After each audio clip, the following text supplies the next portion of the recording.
Welcome to Innovating Music, a podcast from the UCLA Herb Alpert School of Music and the UCLA Center for Music Innovation. I'm your host, Dr. Gigi Johnson. This week on the podcast, we have one of our good friends of the program. Marivi Valcourt has been helping us since we kicked off the Center for Music Innovation back in 2014. Before she became Associate Director of Marketing at the Los Angeles Opera. Please enjoy this session, which is a little bit backwards, as we're going to start with the end. We wrapped up talking about how in the world she ended up going from rock and roll in New York to the opera in Los Angeles. Then we're going to swing back to what she does at the LA Opera and really interesting elements for those who are doing marketing in all sorts of areas, to think about how to use digital influencers, digital marketing, to try to both build existing audiences, find new audiences, and engage new communities, be they local or tourists, in an old visual, multimedia, multi-language platform that is opera. So enjoy this one, and thanks for your patience. We've been a little bit out of not having podcasts for a bit as we've been dealing with South by Southwest in a great way. We'll have some things coming out of South by Southwest shortly. And as well, working with students on some really great projects, which will be at our upcoming May Future of Music in Los Angeles continuing event. More on that to come next week. So enjoy the podcast and more to follow. How did you come out to LA? So Los Angeles, I am born and raised a New Yorker, and always will be. But I have lived in Los Angeles for 20 years. I'm a graduate of the music business program at NYU, which gave me a lot of opportunities to grow in that industry. So what did you do after music business school? So after, I actually, my senior year, I was actually working full time, and I took classes in one day of the week from 8 a.m. That's a to goal. 8 p.m. so I can work. But I was already working my senior year of college for a music management company called Overland that managed the Ramones and the Talking Heads. Okay, wait. Okay, well, keep going, because I want to know how this got from there to opera. B-52s, Jane's Addiction. So as a young person in New York, it was a great opportunity. It was going into the height of the music industry.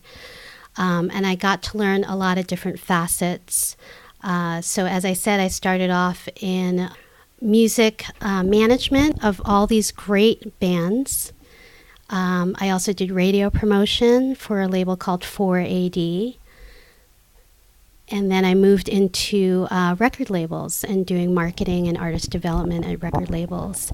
And so the opportunity came where I served as the head of sales and marketing and the GM for a smaller label called Nettwerk America through Capitol Records back then.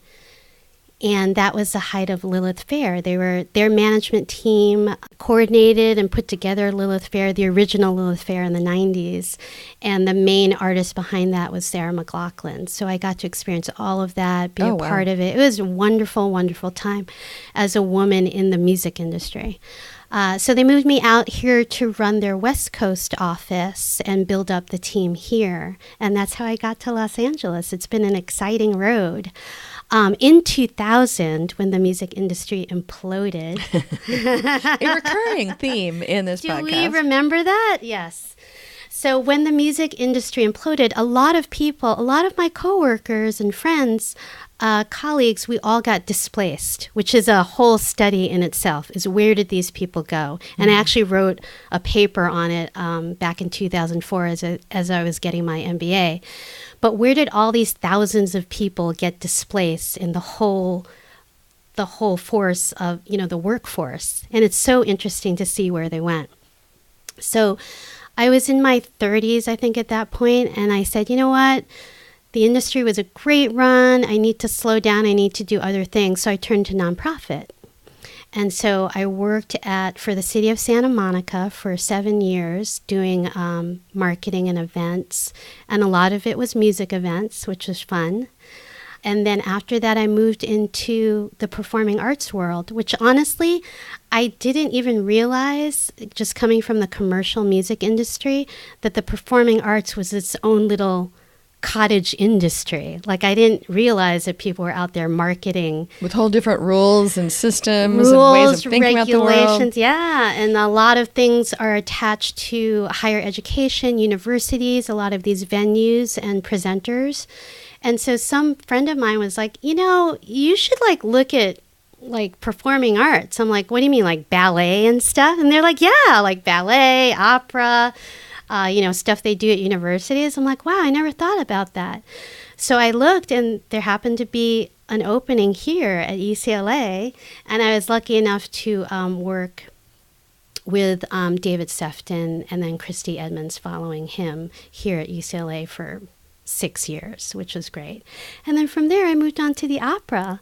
So that's how someone from New York goes from the commercial music industry to the opera. Through Lilith Fair. Exactly. So that was how Marivi got into LA Opera. Let's now move to the front of the conversation on what she actually does with LA Opera and things you may think about for your organization.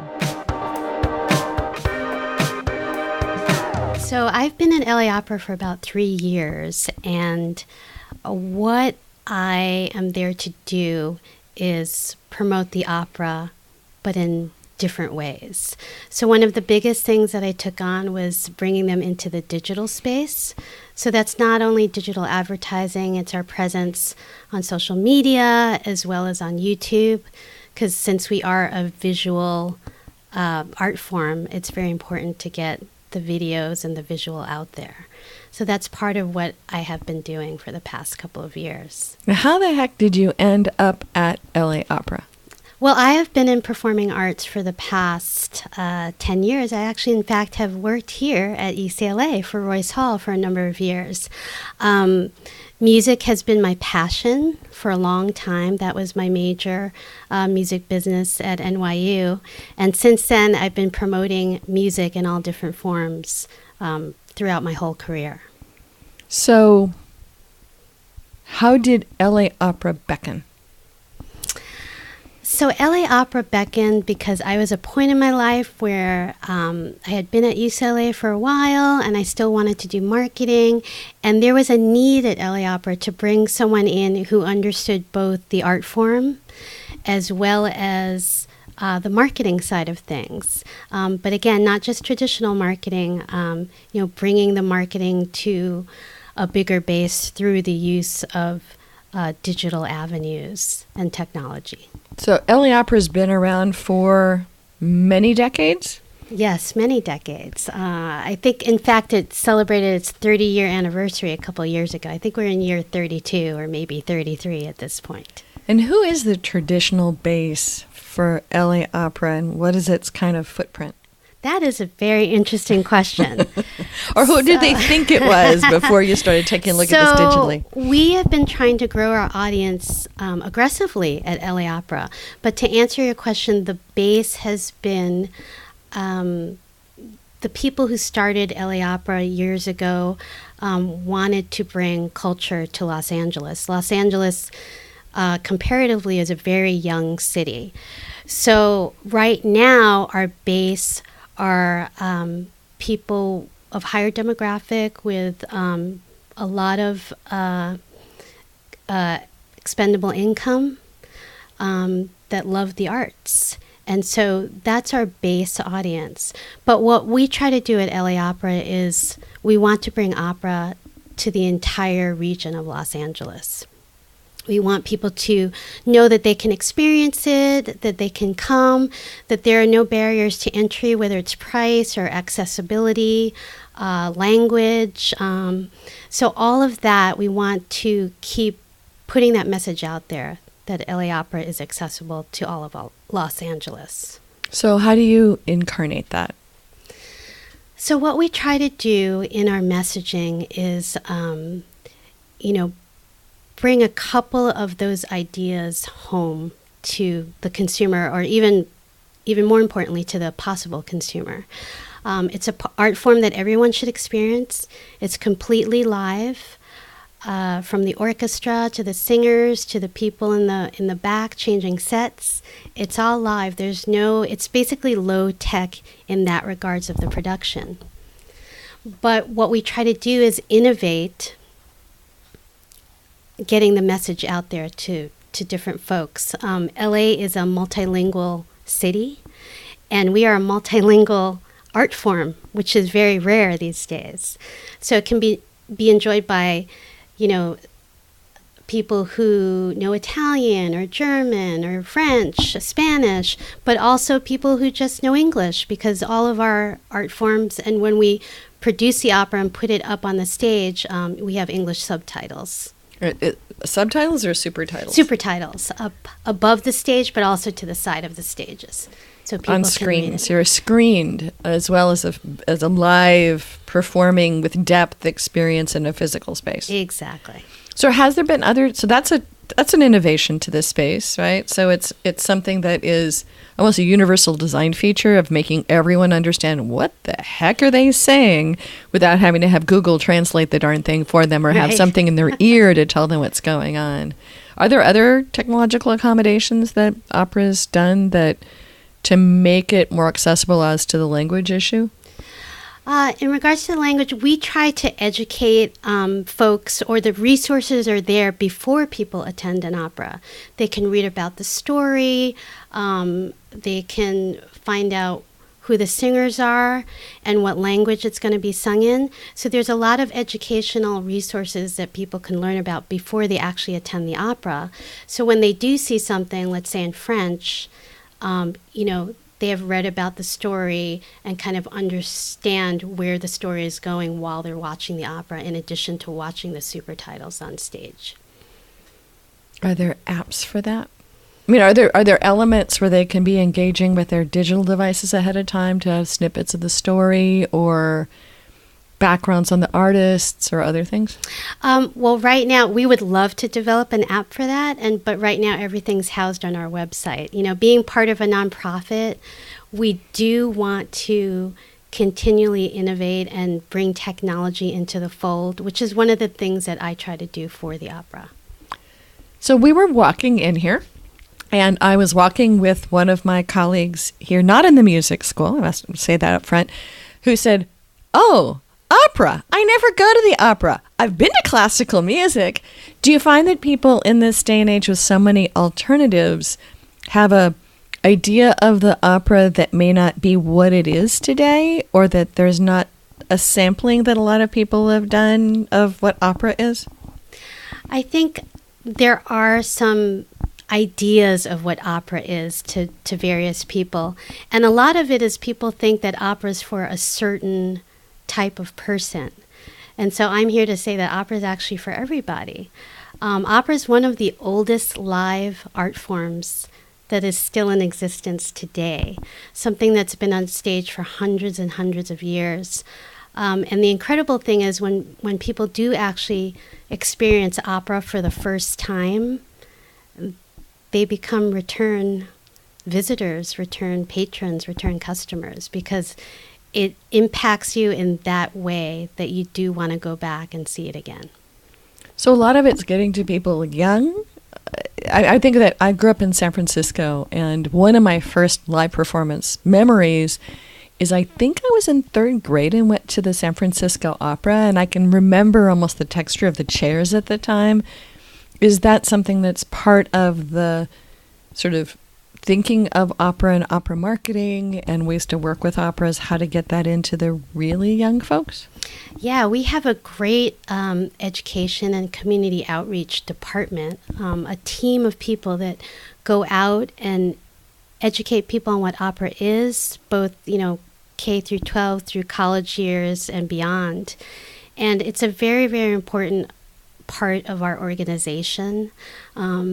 It helps us to achieve our mission of getting opera out to LA and making opera accessible to people in Los Angeles.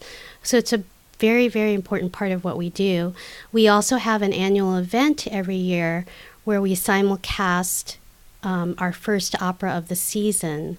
We simulcast it to do 2 different parts of Los Angeles, and for free. People can come completely for free and attend and actually see opera on the big screen live as it happens at the Dorothy Chandler.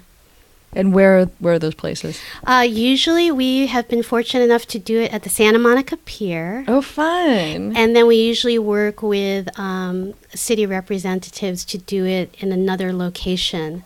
And last year we had it in Sylmar, at the county park in Sylmar. Oh, cool.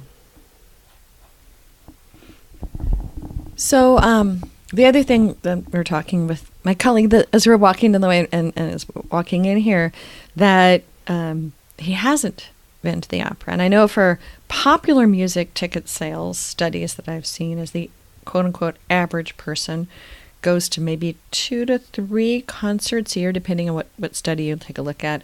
And a large percentage of people go to none. I'm assuming there's similar but maybe even more skewed numbers for opera, that the average person maybe never has gone to the opera, and maybe what percentage of people go to the opera, and how often do they go?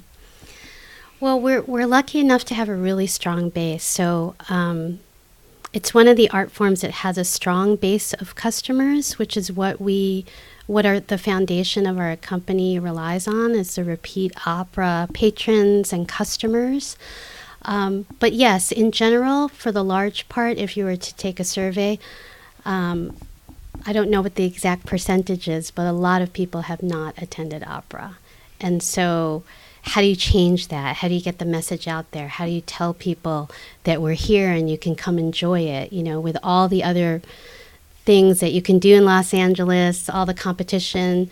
You could just stay at home and watch Netflix for hours and hours. And some of us do. And some of us do. And some of us need to do that once in a while.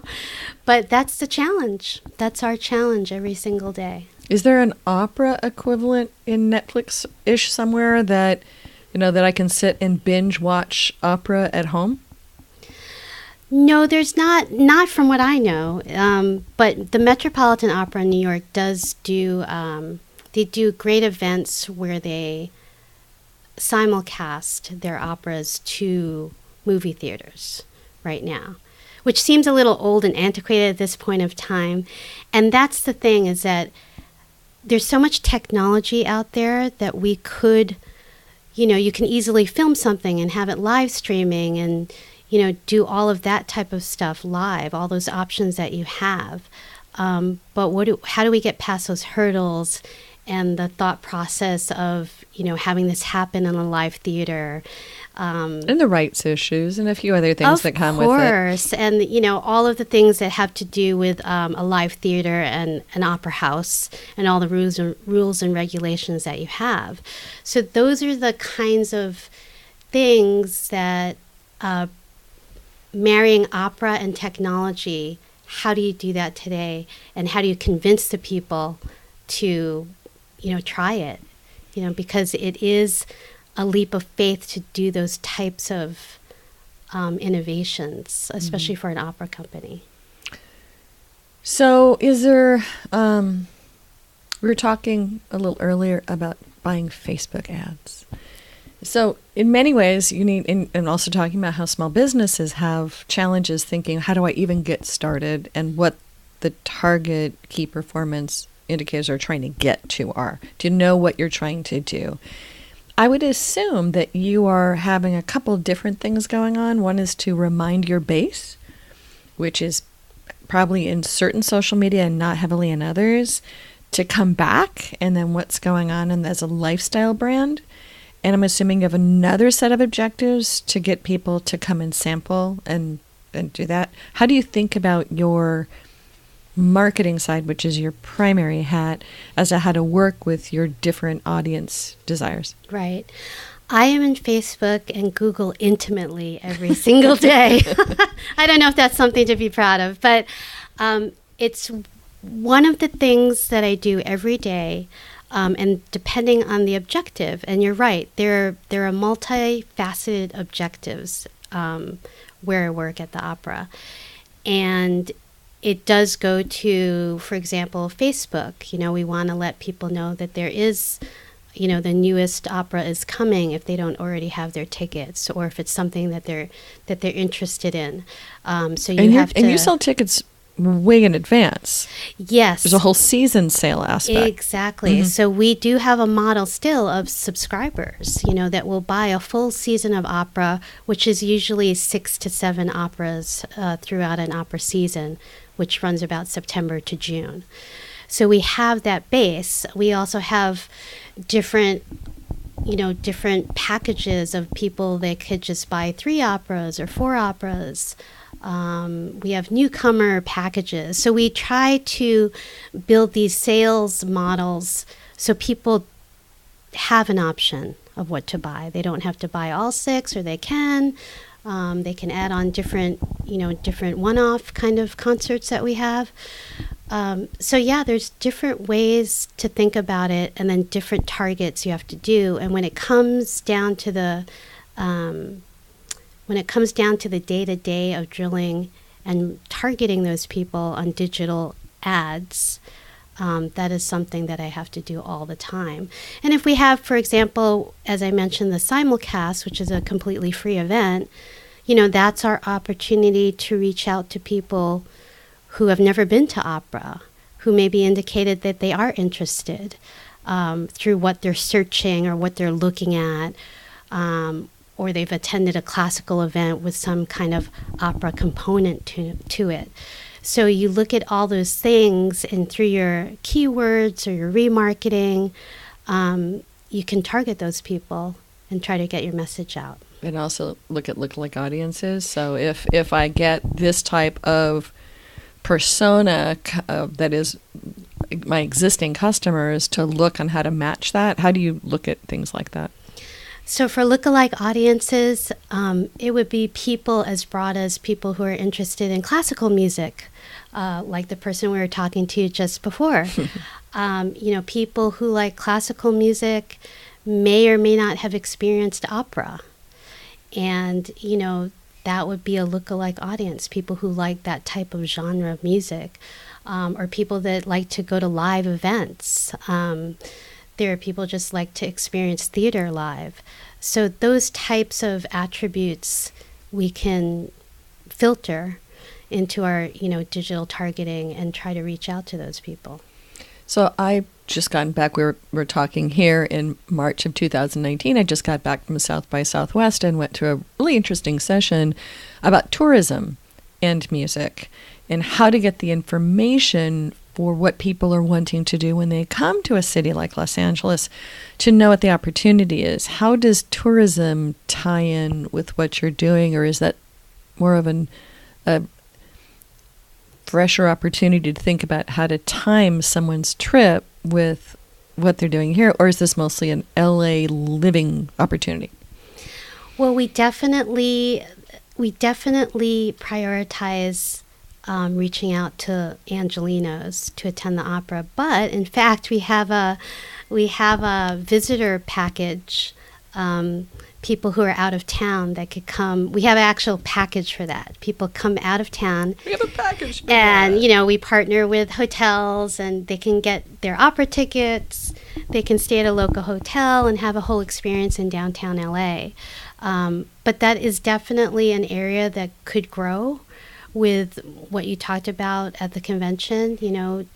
People want to visit new cities and experience all different types of experiences in a city, and Los Angeles has so much to offer that on one visit you can just do the beach, and the next visit you can just do the hills, and then the next visit you can come downtown and experience all that downtown has to offer.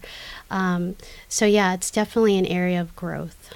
And has what you're doing changed, though? I know that you have a certain time period where you've been there, with the changing flavor of downtown Los Angeles. Because when you talk about what downtown LA has to offer, downtown LA is hopping and crazy right now, which is not what downtown LA was not that many years ago. So is it that it's part of people's downtown LA experience?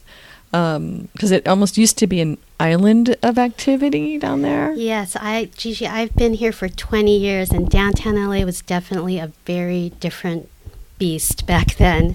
But you're right. There's been a lot of progress, a lot of building, a lot of residents as well have moved to downtown LA.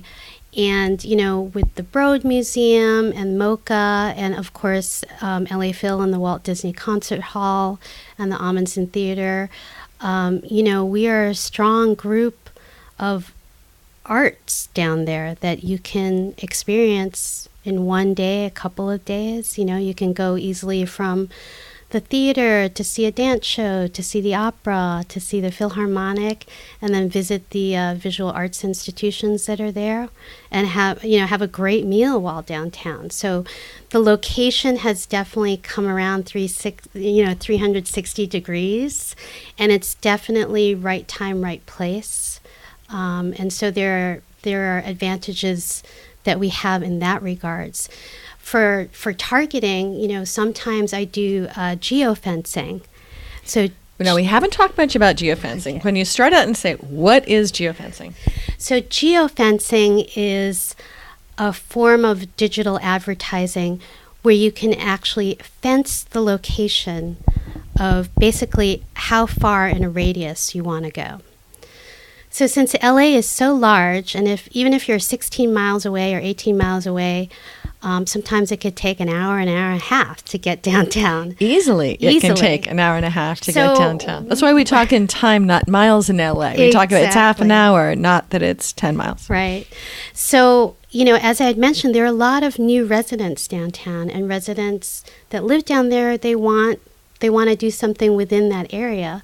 So I do geofencing on particular operas, and I will only fence 1 mile radius, 2 mile radius, and that can be hundreds of thousands of people in Los Angeles, because it'll encompass not just downtown, like a little bit of Silver Lake, Echo Park, areas to the east and the west, USC area.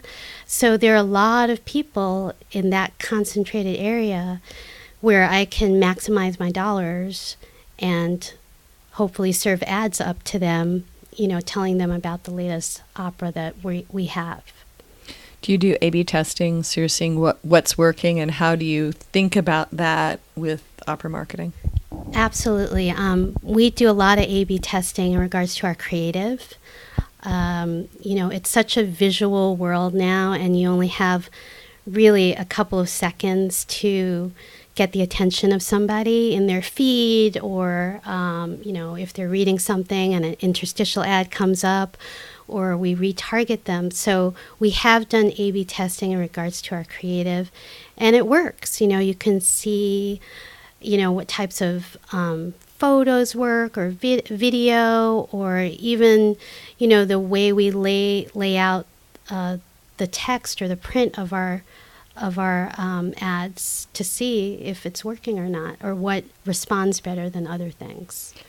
So I sheepishly must say that I think I went to LA Opera last year, but I've not gone much in the past few years. And I'm not remembering, though, if LA Opera is part of the ecosystem or movement to be banning smartphones and cell phones usage during the performance. Do you guys have people essentially creating shareable media on their own?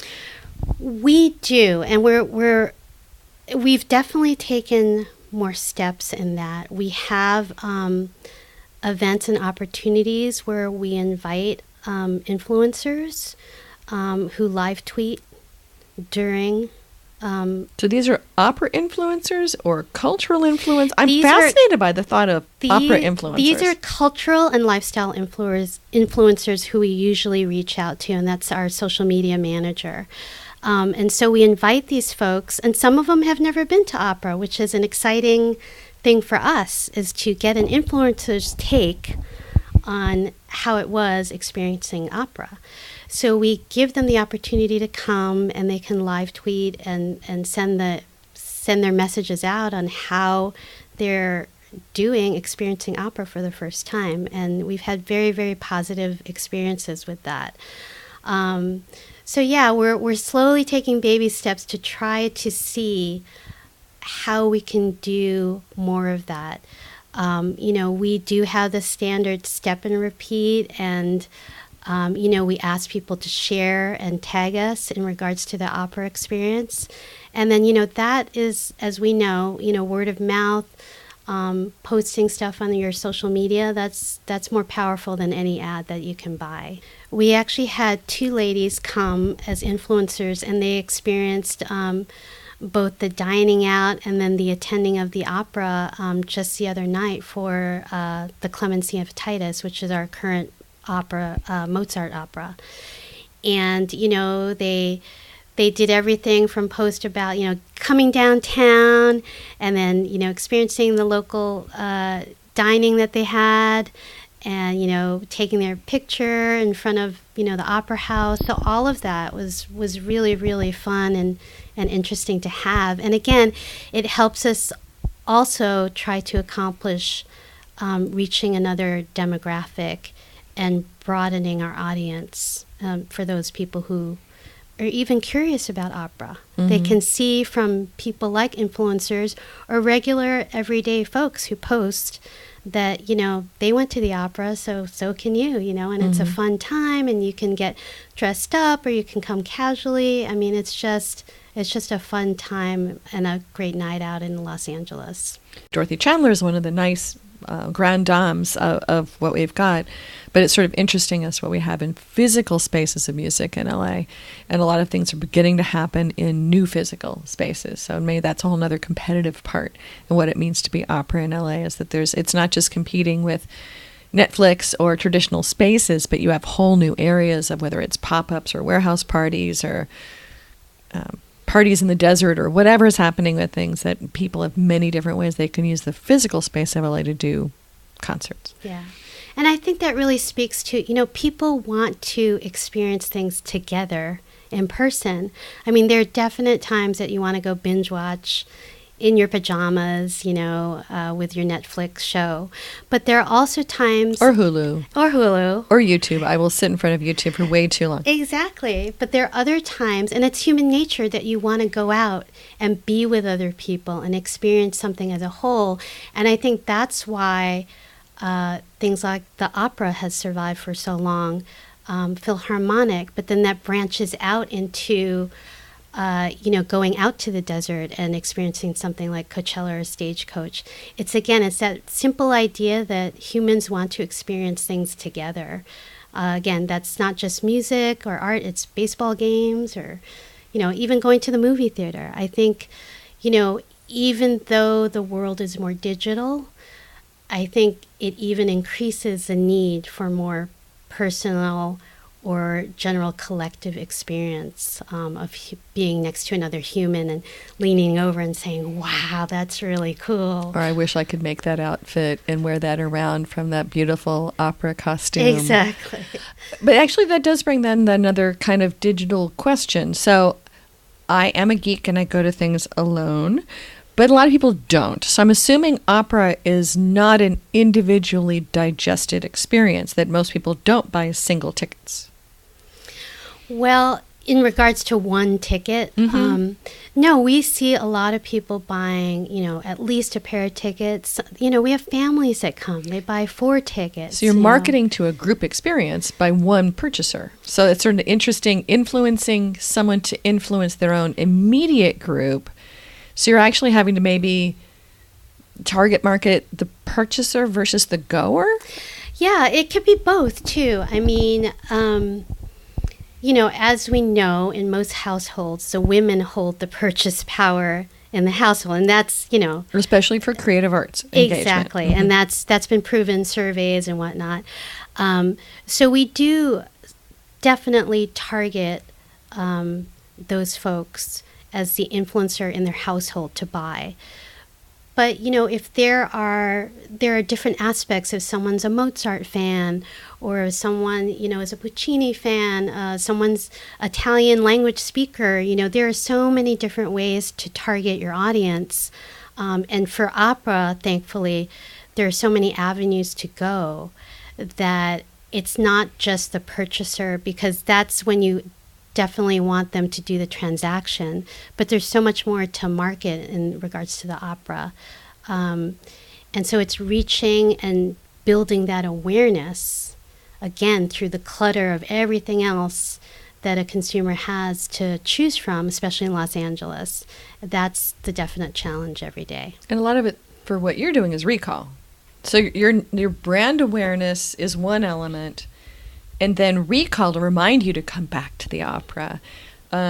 Is there anything that when you think of when you do a retargeting or other things to sort of bring people back into the fold? Is there any kind of secret sauce or thought process there? I wish I knew the answer to that. But definitely retargeting is an amazing tool, both at Google and Facebook, using those platforms, advertising. It's an amazing tool and a powerful tool. So basically, for those folks that don't know, if you visit a website, there's a tiny pixel there. There's a tiny pixel there. So a code that says, hey, Gigi visited the LA Opera site. And then if you go search for something else, you'll start to see ads that will follow you around, basically. So the opera's chasing me. Yes. It's not just Tom's shoes or whatever else. The opera's chasing me as well. Exactly. And again, remarketing and retargeting is a very, very powerful and efficient tool to use for any advertiser. So I have a couple more questions. One is, what is the brand? I know this is probably something you guys talk about internally. So you have LA Opera, which has certain personalities tied to its brand, who are sort of maybe sub-brands or awareness markers. You have the opera as a brand, and you possibly have the performers in the opera as a brand. How do you think about sharing and showing and describing and marketing when you've got sort of layers, sort of the intel inside, but it could be, having pieces of this that might be different fan bases or marketing messages? How do you kind of coordinate that? With a lot of work. Like you said, the opera, being a nonprofit, we're challenged with and gifted with having a lot of avenues to target different folks with different attributes. And, building the brand for any organization, any business is always very important. So you have that. And then just making people aware of your product or what you're offering is second as well. And you just have to prioritize. In our meetings, we think about, what a certain opera, and it changes, it changes by the genre of what it is, what kind of opera we're offering, and then what kind of opportunities we have, and based on budget and time and all that and limited resources, what can we do to best serve and get the message out there about the opera? So the answer is it depends. It depends on what we're offering, what the goal is, and then what type of people we will bring, which is, again, our base, but also how can we grow our audience? Is this an opportunity to reach out to people we've never reached out, to before? How is the, I was actually torn between saying glut and abundance of streaming music impacting what you can do, target audiences, interest? I know that classical music overall has a beast of a time with discovery issues with the streaming services, and in part because, how do you differentiate the same classical music piece between different orchestras and cities and incarnations of it? How do you, I'm assuming things like opera on streaming services can help you drive audience, or is it a complementary, a replacement good? How does streaming feed you or not feed you? So streaming is an area that we're still trying to build upon. In regards to the streaming services, I don't know that the audience is best served right now. I think it's an area that's definitely an opportunity that can grow. But definitely the streaming services, serve more towards pop music, hip hop, other types of genres of music. And, classical is probably a smaller piece of their pie in that regards. But Are you able to drive, though, from a streaming listen to an opera ticket purchase? We have experimented with different outlets on that, but we're limited in regards to the funds. Sometimes these places require minimal spend. Mm-hmm. Sometimes we have it, and sometimes we don't. And so that, in that regards, it's a challenge. And then on the other end of the spectrum, on the sexy end of the spectrum, email. So I'm assuming email, especially for your core demographics, is still the bread and butter of how in the world you work with and find. I am also assuming that you're working to tie it together with CRM, customer relationship management systems, so you actually can see how email threads with everything else. What is your secret sauce or biggest concerns with email marketing and opera? So email marketing is great in targeting the core audience that we have, the people who've opted in and all of that. But email in the future, as we know, for the consumers who are younger, the millennial group, some of them don't pay attention to email. Some of them don't even open email. So a challenge to any marketer is how do you, for a company that is a big part of our communication with our audience, what other ways can we communicate with them and get our information out to them? So that's something that we look at every single day. And then do you have fan groups that you work with? Do we have fan groups? Yeah, I wish we did.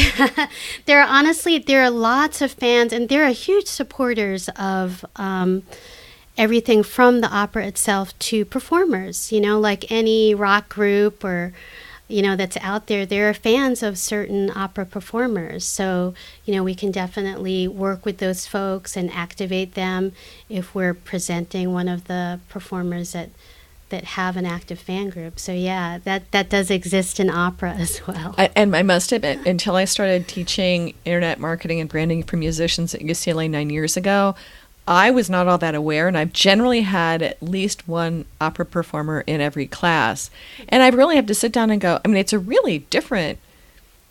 different talent marketing experience in the fact that, in many ways, they're booking years in advance to be parts of things and looking at a much longer trajectory on the fan engagement. So it's just really interesting in looking at that and the whole gender side of it. There's also, that could be an entire podcast conversation by itself. Absolutely. So I've bent your ear for a long period of time here, and we've talked. Anything you would like to share we haven't talked about so far as we wrap up? One of the things that I try to do, other than keep up on what's happening every day with Facebook and Google, is I try to think about how can we propel an art form like opera. And I've done this kind of throughout my career. How can we propel a certain genre of music, but continue to marry technology into that? So one of the things I've been doing, and when we met recently at the conference, is that I've been exploring, is probably the best word to use, exploring VR and AR opportunities for the opera. I think it's fascinating. The technology that's out there. I may be a little bit behind the 8 ball in that regards because I know it's been happening for years and years. But I think about a live performance like opera and something like VR, and just thinking about what great opportunity that could be. Or augmenting the experience. In many ways, VR is going through all sorts of self-induced damage on too much of a hype cycle on this current incarnation. But there's some really interesting things happening in an era of Pokemon Go not being a failure, despite what people say, and about to launch Harry Potter right now for Niantic. That there's things to be done as an augmenting experience that are potentially having some interesting ground speed. So ways to have additional visuals or additional layers of experience in an environment where we already have super titles could be something really interesting. Yeah, it could be really distracting. Interesting. I think there's definitely something there, and I would love to see if that could even be a reality. that type of stuff gets me excited of marrying, again, a very hundreds and hundreds year old art form with the newest technology that's out there. And that's how you become innovative and bring something that's old to a new audience in a new way. So those types of things excite me. Will it ever happen? I don't know, but I love to explore the ideas, talk about it internally with the powers that be. Again, nonprofit, we always have challenges on the day-to-day, but those are the types of things that I like to look at. I guess I have one wraparound question then. How do you get inspired by innovations with other opera companies around the world? We always, opera is a very friendly landscape. And what people may not realize is there are opera companies in every major city across the world. I don't know if people realize it, and opera houses across the world. So, obviously on all different levels, and maybe in marketing, I have the opportunity to talk with people in Germany and London, Australia, and, find out of how other opera companies are innovating, doing new things, and, sharing that kind of, mind share of ideas to try to keep opera in the forefront of a consumer's mind, that would like to enjoy opera. So there's a lot of sharing out there, a lot of ideas. Again, there's always a challenge of resources and time and not enough people to execute, but it's always good to talk about it because one day it could happen and then there you are, and all of a sudden a whole new art form is born, with the marrying of tech and something like opera. Thank you for joining us. Thank you so much. Well, that wraps up this podcast. Many thanks to the UCLA Herb Alpert School of Music and the UCLA Center for Music Innovation for being our hosts of this ongoing series. You can subscribe to us in all the usual places, or you can come find us at innovation.schoolofmusic.ucla.edu. Join us again to follow the other adventures that we will be tracking down in innovating music. Thanks again.